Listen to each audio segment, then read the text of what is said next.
안녕하세요. 윤시원의 공포라디오 미스테리 헌터 MC 윤시원입니다. 오늘은 팬터마츠의 미스테리 헌터 마수랑님과 미스테리 헌터 카노와 함께 인사드리도록 하겠습니다. 안녕하세요. 안녕하세요. 마수랑입니다. 카노입니다. 저희 미스테리 헌터 이렇게 혹시 하나요? 미스테리 헌터 윤시원입니다. 이거 3년째 밀고 계시는 거죠? 네. 5년째 미스테리. 근데 저는 뭐 어떠한 시그니처가 있다는 것도 좋은 것 같습니다. 네. 왜냐면 저도 이제 시그니처로 알려진 사람이다 보니까 이런 시그니처. 근데 약간 좀 귀여워야 돼요. 미스테리. 시원이 왔자염처럼? 네. 아니, 엉뚱해야 돼요.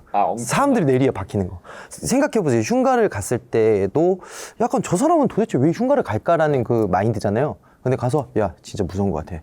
내가 들어가 볼게. 시연이 왔자염 이러니까 대단한 미친놈이다. 대단한 좀 이상한 놈이다. 맞아.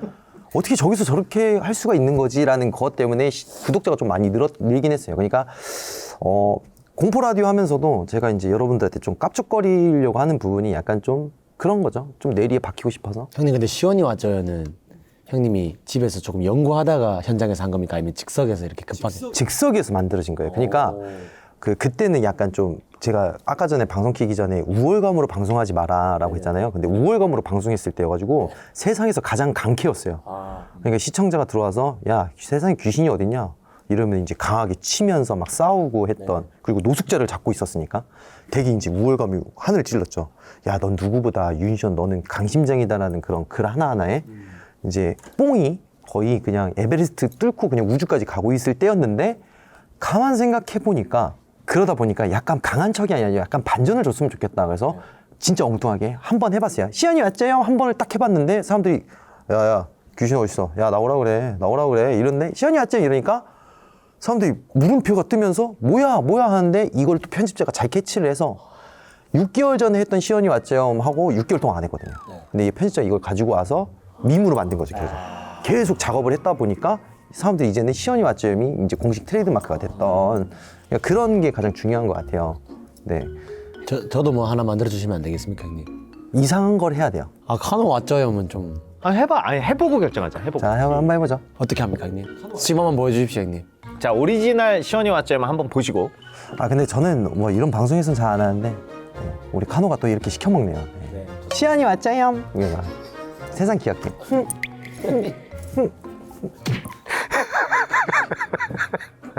프로 방송이라면 이렇게 하는 겁니다. 야, 해보세요. 카노 왔죠요. 자, 그럼 오늘 첫 번째 사연은 카노 씨께서 먼저 뽑아볼까요? 자, 보여주세요. 네. 저는 뽑자마자 먼저 할까요? 시원 형입니다, 백방. 바로 느꼈어요? 무당인가요? 지하도. 지하도. 어떻게? 오, 어떻게 알았지? 저번에도 제가 시원 형 뽑았지 않습니까? 약간 그런 기운이 있나요? 딱 원하는 것 뽑는? 저는 머릿속에 시원 형밖에 없어가지고. 그래서 지하도를 뽑았군요. 네.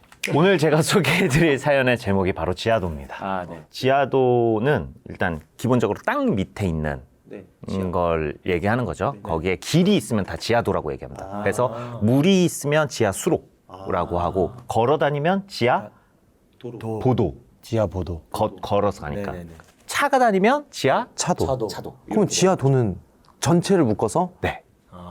지하로 길이 뚫려 있을 땐 지하도라고 부르죠. 그러네요. 지하철 평소에 자주 이용하세요? 이용 안 한 지 몇 년 됐는 것 같습니다. 이유는? 자차를 많이 이용하다 보니까. 어떻게 대중교통? 저도 그러니까 차가 없을 때는 지하철이나 이제 대중교통을 많이 이용을 하긴 했는데 확실히 차 생기고 나서는 지금 지하철이 얼마인지도 모르고 버스도 얼마인지를 모르니까 아예 타지를 않습니다. 거의. 혹시 그러면 대중교통에 대한 에피소드가 좀 있을까요? 우리 저는 최근에도 꽤 많이 타는 편이기는 해서 대중교통의 에피소드라고 한다면 보통 자느라고 잠들어서 이제 지나치는 뭐 그런 에피소드들이. 저도 있어요. 그러니까 술 먹고 저희가 첫 차를 타잖아요. 그럼 자잖아요, 보통.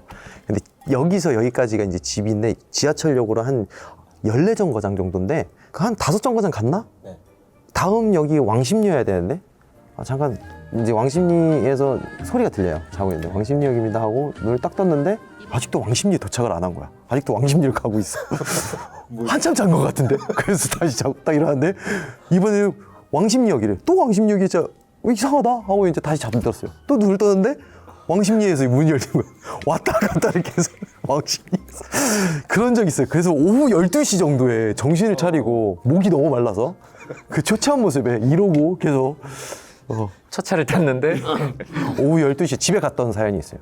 거기서 거의 꿀잠 주무시고 가셨네요. 아니 거의 숙취 해소를 할 때 거기서 다 했죠. 네. 막차를 탔을 때 이제 그런 피곤한 상태에서 막차를 탔을 때 지나칠 수 있잖아요. 지나쳤다고 깜짝 놀라서 바로 내리면 안 돼요. 제 친구 중에 한 명이 지하철을 타고 잠이 들었는데 딱 했는데 자기가 내릴 곳을 지나친 거예요. 예. 원래는 이제 그 4호선에 보면 금정역이라는 곳에 내렸어야 되는데 자고 몇 정거장이 지나친 거죠. 그래서 급하게 해갖고 딱 내렸는데 그때 내렸던 역이 대야미라는 역이거든요. 근데 들어본 적 없으시죠? 거기가 그 시절에는 내리면 아무것도 없었어요. 그런데 막차인데 자기가 거기서 내려버리니까 방법이 없어지는 거죠. 그 주변에 다 논밭이고 인가 하나 없고 그래갖고 거기에서 다음날 첫 차까지 뭐 PC방이라도 있으면 그런 데라도 갈 텐데 아무것도 못하고 있었던 적이 있어요. 그러니까 차라리 지나치면은 내리는 것보다 차라리 이제 좀 번화가라던가 그런 데까지 기다려서 내리는 편이 더 낫다. 하긴 4호선은 그 밖에 있잖아요. 전철이 예, 밖에 있다 보니까 시청자분들이 생각할 때는 지하실에 있는데 왜 이렇게 생각할지 모르겠지만은 대한민국은 바깥에 있다 보니까 지상철? 네, 지상철. 그러니까 1호선도 지상철이 있고 지하철이 있고 뭐 이런 식인데 4호선이 제가 알기로는 지하철도 있지만은 금정역부터 안산 가는 데는 이 지상으로 가거든요. 근데 완전 시골에 내려서 어떻게 방법이 없었다고 다음날 아침에 얘기해 주더라고요. 그래도 물은 먹을 수 있었겠네요. 저는 목 타가지고 물은 왜요? 그 술 먹고 그 물 이 바짝바짝 마른 거 아시죠? 코 골고 막 그런. 물은 어떻게 먹어? 전 못 먹죠. 전 집에 가야죠.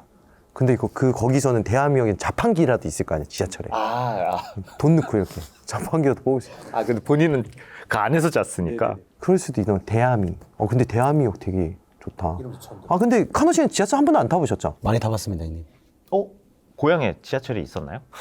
3호선까지 있습니다. 저는 형님 사실상 정말 대중교통을 이용 안 하던 사람인데 시원 형 덕분에 많이 이용해봤는 게 저희 컨텐츠로 버스 타고 다니는 게 많아가지고 그때 버스 타면서 좀 소중함을 더 한 번 더 느꼈습니다. 자차에 대한 소중함.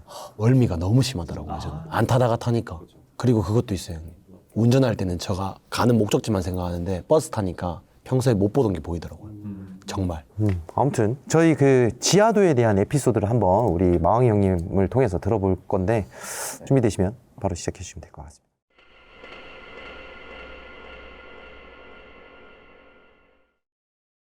이 이야기는 대중교통과도 관련은 있고 또 지하보도와도 관련이 있는 이야기입니다. 오늘 제가 소개해드릴 사연은 지하도입니다. 어머니가 돌아가신 지 얼마 되지 않아 한참 방황하던 23살 때의 이야기입니다. 그럴 때일수록 마음을 다잡았어야 했는데 그땐 친구들과 만나 먹고 마시는 걸로 매일 현실 도피하기 바빴습니다. 그렇게 정신없이 시간을 보내고 나면 슬픔이 잠시나마 사라지는 것 같았거든요. 매일같이 친구들과 술을 마시고 막차 시간에야 집에 들어가곤 했습니다. 그 당시 저는 경기도권에 살고 있었는데 제일 친한 친구가 서울에 살아서 멀지만 자주 놀러 나갔습니다. 20대 초반이었던 제게 서울은 즐거운 유흥거리가 많은 별천지였죠. 그러나 학생이었던 전 여유가 있는 편이 아니라서 대중교통을 자주 이용했습니다. 어차피 버스나 지하철을 타고 이동하는 동안 음악 듣는 것을 좋아했기 때문에 긴 이동 시간은 저에게 문제가 되지 않았습니다. 서울 사람도 아닌 제가 서울지리에 얼마나 빠삭했냐면 터미널마다 집으로 오고 가는 시간표를 모조리 달달 외우고 다닐 정도였습니다. 특히 제가 자주 이용하는 시간대는 몇 분 도착인지도 정확히 외우고 있었죠. 서울 어느 동네에서 술을 마시고 놀아도 최적의 귀가 경로를 개선하고 친구들의 귀가도 책임지는 것이 제 20대 초반의 일상이었습니다. 막차 시간이 여의치 않으면 차라리 첫 차가 다닐 때까지 놀고 귀가하는 일도 많았어요. 그날도 시간 가는 줄 모르고 놀다 보니 어느덧 집에 돌아가야 할 마지노선 시간이 되었습니다. 그날따라 같이 놀던 친구들이 하나둘 일찍 돌아가고 술자리를 모두 끝내는 분위기였기에 아침 첫 차까지 기다리기도 애매해진 전 그냥 집으로 돌아가기로 결심했죠. 시간을 제대로 확인한 후 그제야 부랴부랴 귀가를 서두르기 시작했습니다. 시간은 어느덧 자정에 가까워졌습니다. 저희 집까지 가는 직통 노선은 이미 끊긴 후였고 전 최후의 방법으로 조금 돌아가더라도 숙대 입구에서 내려서 가장 늦은 시간까지 막차가 있었던 서울역으로 가기로 했습니다. 빨간 광역버스를 타고 저희 동네 근처까지만 가면 기본 요금으로 택시 타고 집에 갈 수 있었거든요.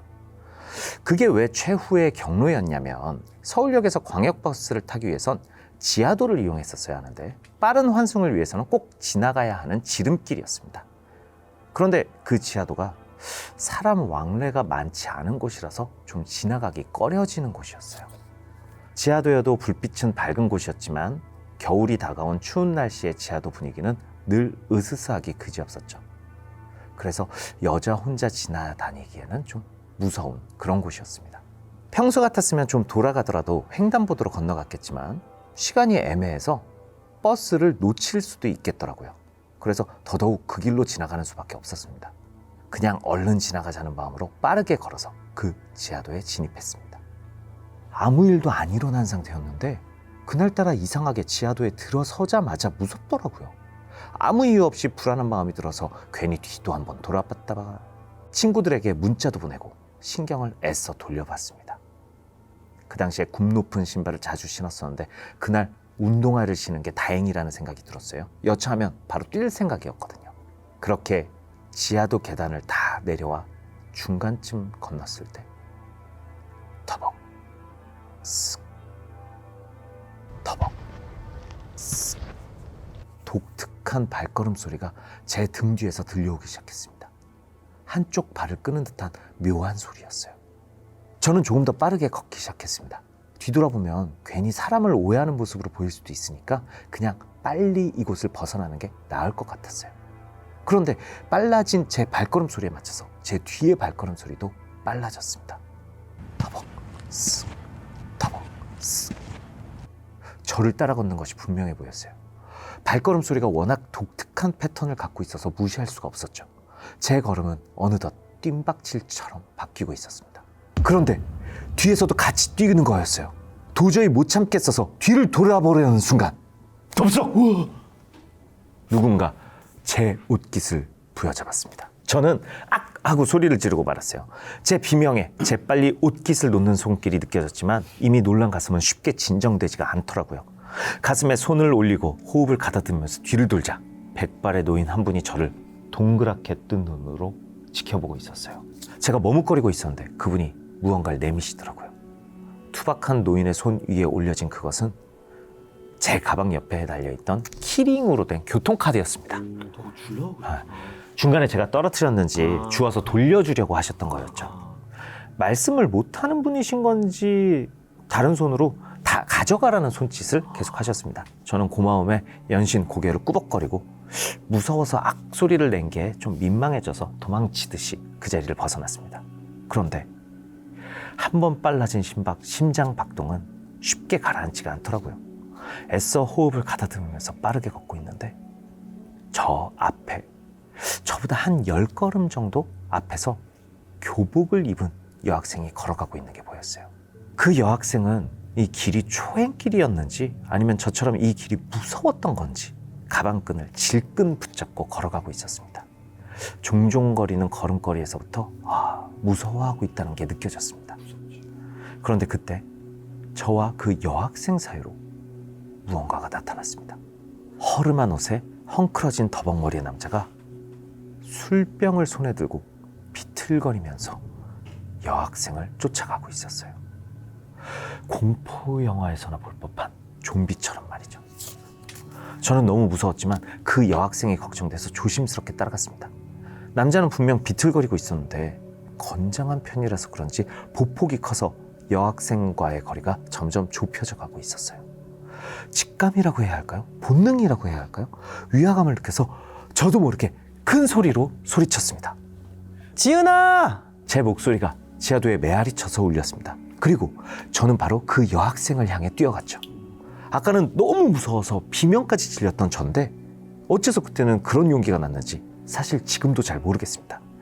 그 여학생도 제 고함과 같은 외침에 뒤돌아보더니 영문을 모르겠다는 표정으로 저를 쳐다보더라고요. 상황이 이렇게 되자 여학생을 뒤따라가던 남자는 언제 자기가 따라갔냐는 듯 벽에 몸을 기대고 딴청을 피우고 있었어요. 이때다 싶어서 저는 그 남성을 얼른 지나쳐서 여학생에게 달려갔습니다. 혹시 지나가는 길에 눈이라도 마주치면 불똥이 저에게 튈까 싶어서 쳐다보지도 않았어요. 학창 시절 달리기 기록이 늘 꼴찌였던 저였지만 그날 그 순간만큼은 세상에서 가장 달리기가 빠른 사람이 된 것만 같았습니다. 여학생 곁에 도착하자마자 저는 마치 제 친동생인 것 마냥 팔짱을 꼈습니다. 아 정말 언니 금방 간다니까 치사하게 혼자 가냐? 그 여학생도 남자의 기척을 느꼈었던 것이 맞는지 손이 작게 떨리고 있었어요. 제가 끼운 팔짱으로 그 두려움이 그대로 전해졌습니다. 저는 그런 여학생을 안심시키기 위해서 걸으면서 작게 속삭였습니다. 뒤에 어떤 사람이 따라오는 거 봤어요. 여학생은 말없이 고개만 작게 끄덕였습니다. 아직도 뒤에서 시선이 느껴지는 듯했어요. 이럴 때일수록 더 정신을 바짝 차려야 할 것 같아서 저는 여학생에게 말을 계속 걸었습니다. 일단 아는 사람인 것처럼 말하면서 계속 한번 보고 가요.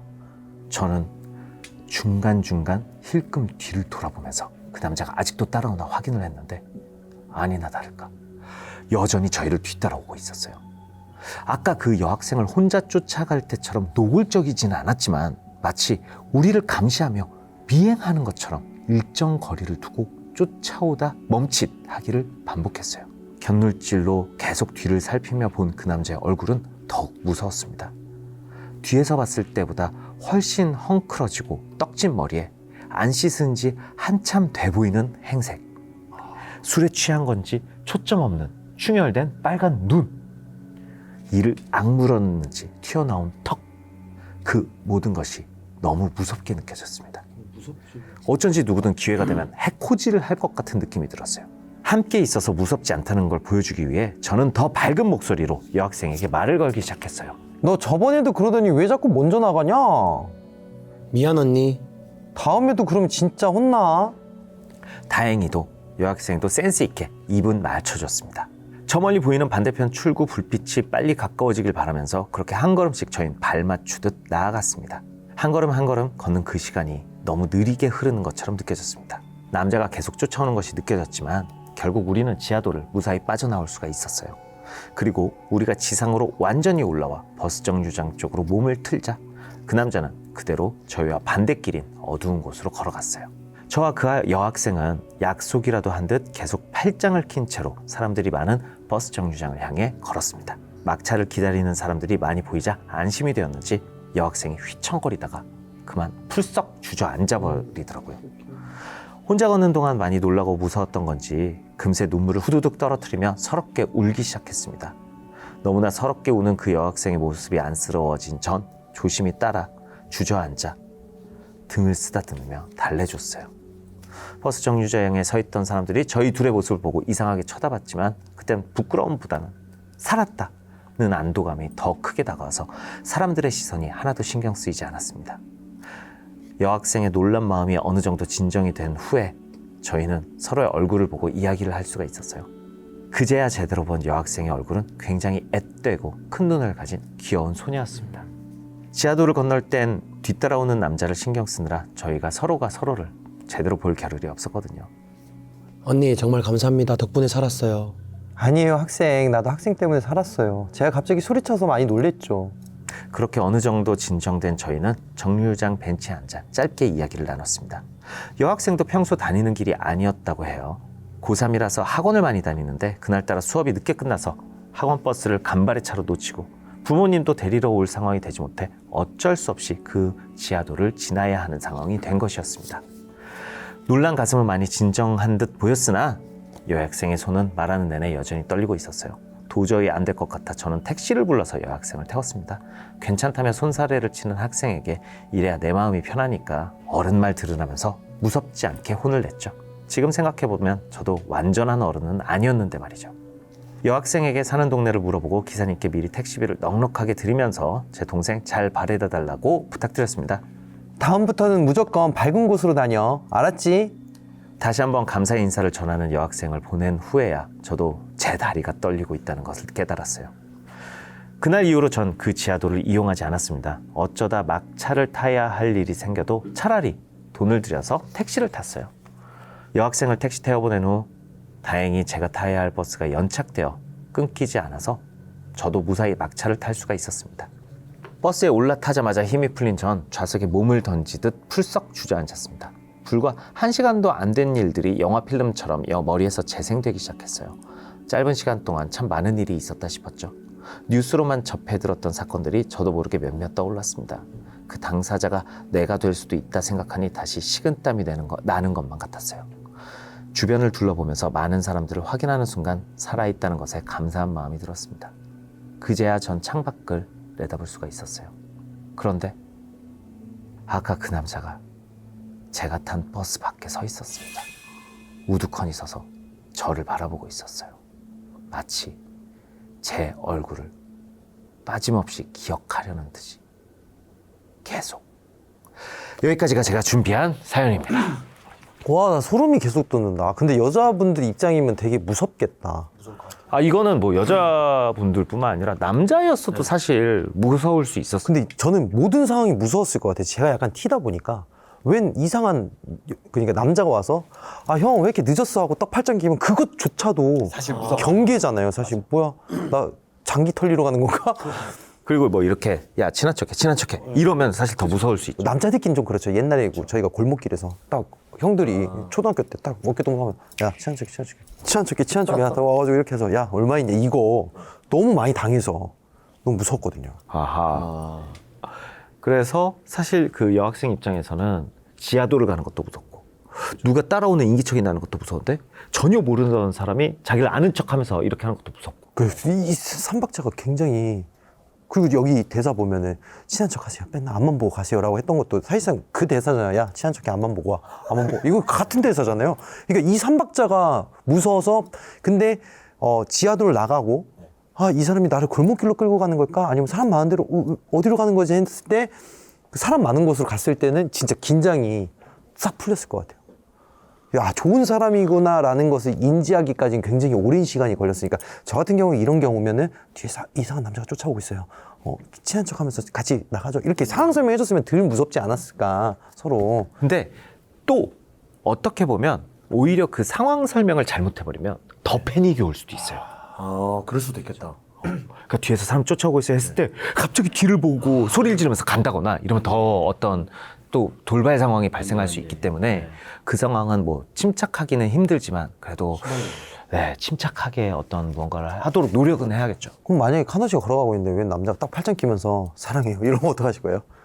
왜 또 남자입니까 형님? 여자로 해주십시오. 여기도 여자잖아요. 그럼 사랑해요가 아니라 이렇게 다 팔짱 끼면서 친한 척 하세요. 빨리 앞만 보고 가세요 이러면은 어떻게 하실 거예요? 저는 일단 머리 좀 짱구 좀 굴릴 것 같습니다. 아니요, 저는 이렇게 팔짱 끼죠. 왜 그러세요? 이럴 것 같은데. 바로요? 뭐야? 이러고. 아니요 형님, 저는 이 사람한테 살짝 겁먹을 것 같아요. 제 성격에는. 형님은? 무슨 일이죠? 그러니까 경계하지 않아요? 왜 그러세요? 이렇게. 좀 그러지 않을까? 저는 일단 믿기는 할 것 같아요. 첫 번째로는. 경계를 해야죠. 믿진 않을 것 같습니다. 전 잘 믿어요. 저는 나만 믿어요. 이렇게 팔짱 끼는 것도 그렇고 약간 좀 경계, 뒤에 누군가 따라오고 있어요 라고 하면 쳐다볼 것 같아요. 뭐야 저 새끼 이러는데 칼을 들고 이렇게 날 쳐다보고 있어. 그럼 무섭지. 딜덕 들어가는데 그럼 무섭지.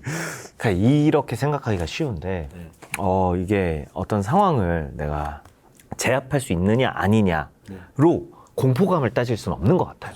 공포감은 공포감대로 있고 그 공포에 대한 반응으로 내가 그래도 이 상황을 좀 안전하게 혹은 컨트롤이 가능한 상황이냐가 그 다음에 오는 거지. 사실 공포감 그 자체는 그 자극이 왔을 때 자동으로 들어오는 거잖아요.